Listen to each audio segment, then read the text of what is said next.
Welcome back to my channel viewers. আমরা এর আগের আলোচনায় মডিফায়ার 1 পার্ট 1 আলোচনা করেছিলাম, অর্থাৎ প্রি মডিফায়ার আলোচনা করেছিলাম। আজকে আমরা আলোচনা করব পোস্ট মডিফায়ার। পোস্ট মডিফায়ার কি? যে ওয়ার্ড বা যে শব্দ নাউনের পরে বসে সেটি হচ্ছে পোস্ট মডিফায়ার। পোস্ট মডিফায়ার আলোচনা করলে আমাদের ফ্রেজ সম্পর্কে জ্ঞান রাখতে হবে, ফ্রেজ সম্পর্কে আমাদের ধারণা রাখতে হবে। ফ্রেজ মানে কি? ফ্রেজ হচ্ছে শব্দগুচ্ছ, এ গ্রুপ অফ ওয়ার্ড। ফ্রেজ মানে কি? শব্দগুচ্ছ। ফ্রেজ মানে কি? শব্দগুচ্ছ, এ গ্রুপ অফ ওয়ার্ডস। ফ্রেজ হতে হলে অবশ্যই দুইটি বৈশিষ্ট্য লাগবে। এক নাম্বার, সাবজেক্ট থাকবে না। যে শব্দগুচ্ছের মধ্যে সাবজেক্ট থাকবে না এবং ফাইনাইট ভার্ব থাকবে না, সেটি হচ্ছে ফ্রেজ। বুঝাতে পারলাম না? আবার শুনেন, যে শব্দগুচ্ছের মধ্যে, যে গ্রুপ অফ ওয়ার্ডের মধ্যে যে শব্দগুচ্ছের মধ্যে কোনো সাবজেক্ট থাকবে না, কর্তা থাকবে না এবং ফাইনাইট ভার্ব থাকবে না, সেটি হচ্ছে ফ্রেজ। ফাইনাইট ভার্ব কি? ফাইনাইট হচ্ছে সমাপিকা ক্রিয়া, অর্থাৎ যে ভার্ব দ্বারা বাক্যের পরিসমাপ্তি হয়, সম্পূর্ণ অর্থ প্রকাশ করে, সেটি হচ্ছে ফাইনাইট ভার্ব। অর্থাৎ বাক্যে ফাইনাইট ভার্ব থাকবে না। এই ফ্রেজের মধ্যে কখনো ফাইনাইট ভার্ব থাকবে না, বাক্যের পরিসমাপ্তি ঘটবে না। যেমন যদি আমি বলি to walk in the morning অথবা ওয়াকিং ইন দ্য মর্নিং, সকালে হাঁটা। সকালে হাঁটা কি ভালো না খারাপ? যেহেতু সকালে হাঁটা, এই বাক্যে কোনো সাবজেক্টও নাই এবং to walk in the morning, সকালে হাঁটা, এখানে এই ভার্ব দ্বারা বাক্যের পরিসমাপ্তি ঘটে না, তাই অবশ্যই এই বাক্যটা একটা নন ফাইনাইট ভার্ব। সুতরাং যে বাক্যে পরিসমাপ্তি ঘটবে না সেটা হচ্ছে নন ফাইনাইট ভার্ব। আর পরিসমাপ্তি যদি ঘটে, বাক্যের যদি সমাপ্তি হয়, সেটা হচ্ছে কি? Finite verb. অর্থাৎ যে শব্দগুচ্ছের মধ্যে ফাইনাইট ভার্ব থাকবে না, সেটি হচ্ছে ফ্রেজ। এক নাম্বার যেটা আলোচনা আমাদের পোস্ট মডিফায়ারের, সেটা হচ্ছে কি? Infinitive phrase as post modifier. Infinitive phrase মানে কি? টু প্লাস ভার্বের প্রেজেন্ট ফর্ম। যে কোনো ভার্বের আগে যদি টু থাকে, থাকলে সেটি হচ্ছে ইনফিনিটিভ। তাহলে পরীক্ষার মধ্যে আমাদের এইভাবে আসবে, আই টুক এ ডিটারমিনেশন, এইখানে আপনার আন্ডারলাইন করা থাকবে, পরে দেওয়া থাকবে কি? Infinitive phrase. ইনফিনিটিভ মানে কি? দেখেন, ইনফিনিটিভ মানে কি? টু প্লাস ভার্বের present form, to plus go, to plus play, to plus pass, এইগুলো হচ্ছে ইনফিনিটিভ। আর ফ্রেজ বলছে যেমন যখনই বলবে ইনফিনিটিভ, তখনই আপনাকে টু সহ একটা ভার্ব লাগাতে হবে। যেমন টু পাস লাগাইলেন, কি লাগাইলেন? Two pass. তারপরে কি বলছে? ফ্রেজ মানে কি? শব্দগুচ্ছ। এইটুক সহ হলো আমাদের কি? Infinitive phrase. এক নাম্বার টু আছে, দুই নাম্বার ভার্ব, তিন নাম্বার আদার ওয়ার্ডস। এটাই হচ্ছে infinitive phrase. Next, 2, the boy dash known to me. এখানে লাগাইতে বলছে কি? Present participle phrase. Present participle মানে কি? আমরা প্রি মডিফায়ার যখন পড়েছিলাম তখন কিন্তু পড়েছি প্রেজেন্ট পার্টিসিপল মানে কি? মূল ভার্বের সাথে আইএনজি যোগ। এখানে নতুন কি আসলো? ফ্রেজ। যখনই ব্র্যাকেটে বলবে প্রেজেন্ট পার্টিসিপল, আপনাকে অবশ্যই একটা ভার্ব লাগাতে হবে যার সাথে আইএনজি যোগ থাকবে। প্রেজেন্ট পার্টিসিপল বললে একটা ভার্ব লাগাইতে হবে, তার সাথে কি হবে? আইএনজি যোগ। তারপরে কি বলছে? ফ্রেশ মানে আপনাদের কি পড়ালাম আমি? ফ্রেশ মানে কি? একগুচ্ছ শব্দ, এ গ্রুপ অফ ওয়ার্ডই হচ্ছে ফ্রেশ, যার সাবজেক্ট থাকবে না এবং ফাইনাইট ভার্ব থাকবে না। তাহলে দেখেন, the boy standing at the door not to me. The boy standing at the door বলছে প্রেজেন্ট পার্টিসিপল মানে আইএনজি যোগ, ভার্বের সাথে আইএনজি যোগ। তারপরে কি বলছে? ফ্রেশ মানে কি? একগুচ্ছ শব্দ। তাহলে স্ট্যান্ডিং এট দ্য ডোর, এটা পার্টিসিপল এবং একগুচ্ছ শব্দ। Next, the boy in torn cloth is very poor. Prepositional phrase. এটা কি? Prepositional phrase. আবার বলছি প্রিপোজিশনাল ফ্রেজ কি? প্রিপোজিশন থাকবে, তার সাথে ফ্রেশ কি? একগুচ্ছ শব্দ। ফ্রেশ হচ্ছে একগুচ্ছ শব্দ। তাহলে দেখেন, প্রিপোজিশন তার সাথে একগুচ্ছ শব্দ, সেটাই হচ্ছে প্রিপোজিশনাল ফ্রেজ। অথবা আপনি আরো এইভাবে বলতে পারেন যে প্রিপোজিশন থাকবে, তারপরে কিছু শূন্যস্থান বা ড্র থাকবে, তারপরে একটা নাউন থাকবে। কি থাকবে? একটা নাউন থাকবে।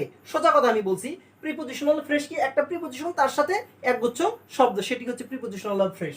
তারপরে হচ্ছে দেখেন, the boy who lost his pen is poor. এই বাক্যে আমাদের থাকবে রিলেটিভ ক্লজ। কি থাকবে? Relative clause. এখানে আমাদের রিলেটিভ ক্লজ বসাইতে হবে, এই পর্যন্ত বসাইতে হবে। দ্য বয় ইজ পোর, এইটুক থাকবে, রিলেটিভ ক্লজ বসাইতে হবে। আমরা ক্লজ সম্পর্কে হয়তো এর পরবর্তী আলোচনাতে পড়বো আমরা ক্লজ কি ক্লজের সংজ্ঞা শিখবো। এবার আপাতত শর্টকাট আপনারা জেনে রাখেন। ক্লজ কি? ক্লজ একটি বিশাল বড় বাক্য, একটি বিস্তৃত বাক্য, এই বাক্যের ক্ষুদ্রতম অংশ বা ছোট অংশই হচ্ছে ক্লজ। ক্লজ তিন প্রকার, principal clause, subordinate clause, coordinate clause. Clause কি? একটা খণ্ড বাক্য, বাক্যের খণ্ড অংশ। দেখেন এটা কিন্তু একটা খণ্ড বাক্য, এটা কি? একটা খণ্ড বাক্য। দ্য বয় ইজ পোর, এই বাক্যের কিন্তু একটা অর্থ আছে, দ্য বয় ইজ পোর, বালকটা গরিব। এইখানে হচ্ছে অন্য একটি ক্লজ, আলাদা একটি ক্লজ, আলাদা একটি খণ্ড বাক্যাংশ, আলাদা একটি বাক্যাংশ। তাহলে আবার বলছি, ক্লজ মানে কি? বাক্যাংশ, খণ্ড বাক্য। এইটুক ছাড়াও কিন্তু আমাদের বাক্য হয়, দ্য বয় ইজ পোর, বালকটি গরিব। এখানে আলাদা একটি বাক্য আমরা বসাইছি বা খণ্ড বাক্য বসাইছি, যেটাকে ক্লজ হিসাবে পরিচিত। কিন্তু আবার বলছি এর আগে রিলেটিভ। রিলেটিভ মানে কি?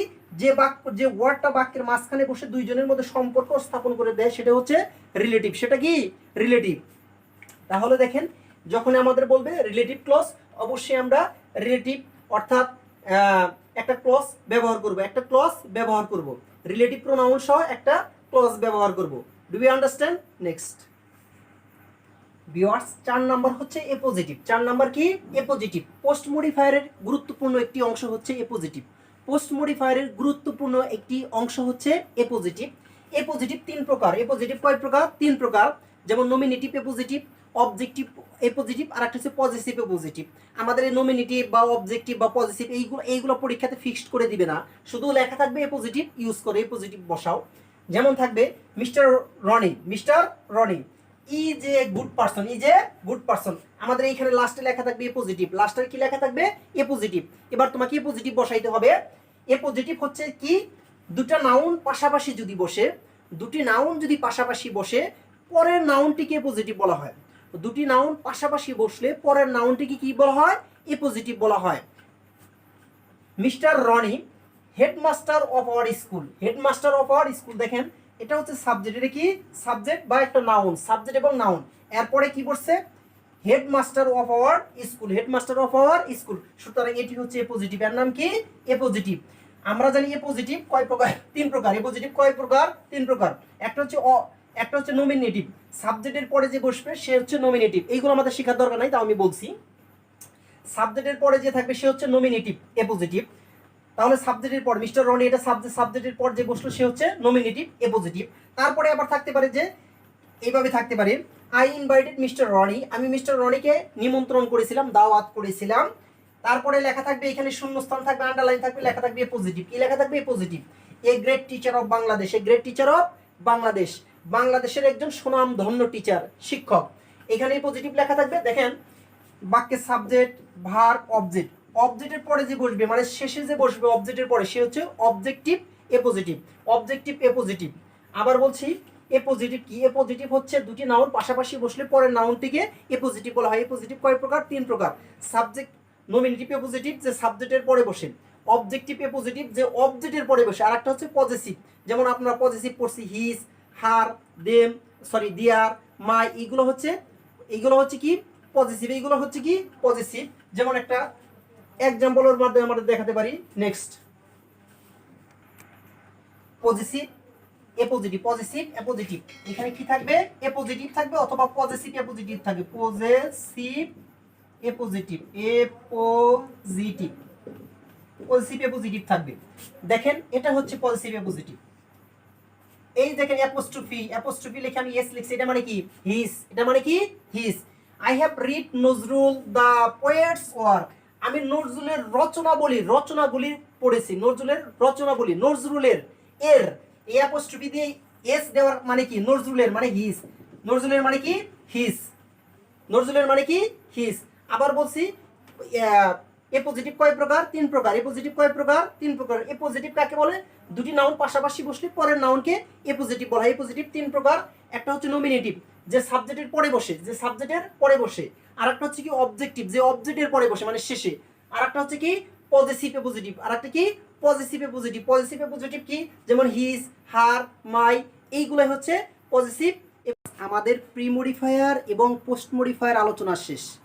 প্রি মডিফায়ার এবং পোস্ট মডিফায়ার আরও একটু ভালো করে জানার জন্য কিছু অ্যাডজেক্টিভ এবং কিছু অ্যাডভার্ব আমাদের মেমোরাইজ করতে হবে। বোর্ডের দেওয়া অ্যাডজেক্টিভ এবং অ্যাডভার্বগুলা যেগুলো বারবারই মডিফায়ার করতে আমাদের ইউজ করতে হবে। যেমন দেখেন এই অ্যাডজেক্টিভগুলো দেখেন, clever, good, bad, little, two, nice, beautiful, some, rich, poor, great, famous, only, etcetera. Adverb, always, late, very, yesterday, sometimes, here, there, carefully, soon, daily, regularly, also, almost, just, even, etc. এইগুলা বারবার পড়বেন এবং memorise করবেন। Viewers, pre modifier আর post মডিফায়ারের মধ্যে সমস্ত মডিফায়ারের মধ্যে যদি কোনো স্থানে কোনো জায়গায় প্রবলেম ফেস করেন অবশ্যই আমাকে জানাবেন কমেন্টের মাধ্যমে। ইনশাল্লাহ যতটুকু পারি সলভ করার চেষ্টা করব। আল্লাহ হাফেজ।